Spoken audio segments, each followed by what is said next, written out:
Yes, mwalimu. Mimi ndo ndugu ya Matole mkubwa. Niniambia unaitwa na shule. Jambazi na jezi ya ng'ombe. Si nilisema mzazi akuje. Angeweza kukuja na uzanga ice pop. Na leo tu ndo kumekuwa na joy wiki nzima. Okay, unajua ndugu yako amekuwa kichwa ngumu.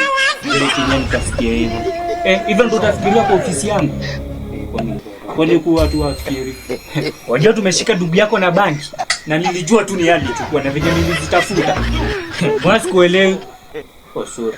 Kijana mdogo anafanya nini na banki? Kwa alikuwa andike nao, anavuta tena kwa choo, na ndio maana hata nimeitana hapa. Anavutia kwa choo. Imagine anapumua mafi huko anatolea moshi.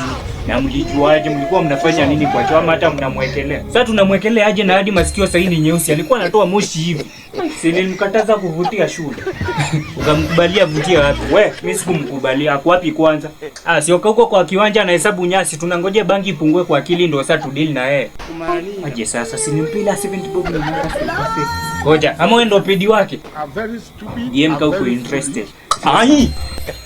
Maana hadi nashindwa hii spirit ya kwenda maandamano inataka wapi? Nasikia tu kushinda nataka kurusha mawe. Tunashukuru kwa sababu ya Shang'aa. Tunashukuru kwa sababu